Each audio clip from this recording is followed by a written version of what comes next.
Подготвителните активности за изградба на експресниот патен правец Штип-Кочани се во завршна фаза, а пред да започнат работите на терен, неопходно е местното население да се запознае за точната локација каде ќе поминува новата сообраќајница.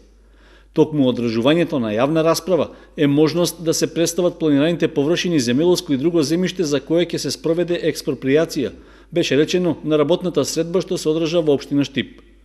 Со оглед што градежните работи ќе започнат во атарите на селата Три Чешми, Чардаклија, Долни и Горни Подлоки и Крупиште, првата јавна расправа на оваа тема се одржа токму за жителите на овие населени места.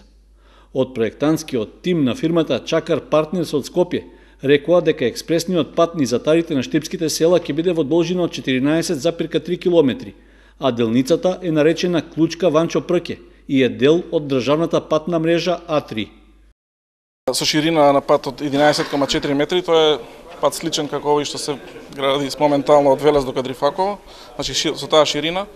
Јас би кажал ќе има подобри геометриски карактеристики поради тоа што во блискина во иднина ова патна делница ќе прерасне и во автопатско решение. Значи денес накратко ќе презентираме околу, тоест многу мал дел ќе презентираме за техничките карактеристики на патот, повеќе ќе се разговара за експроприацијата и за сегнатите страни кои ги им се одзема имотот.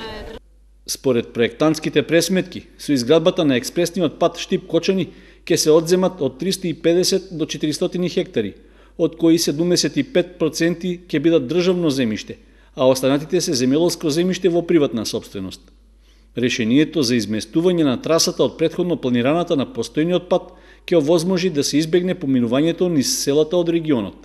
Со тоа ќе се зголеми безбедноста за местното население, но и за возачите.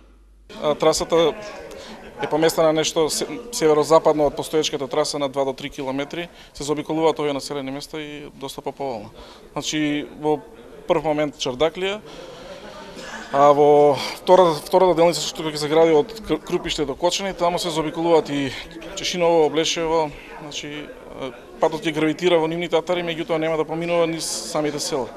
Должината на новиот пат ќе биде околу 28 км, а на делницата од Штип до Крупиште ќе има 10 патници и подпатници.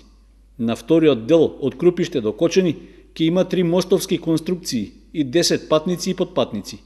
Планирани се 4 клучки, од кои првата е кај технолошко-индустријската зона Три Чешми, а последната пред Кочани, односно на местото на сегашната подлошка крстосница, што дополнително ќе биде реконструирана и прилагодена.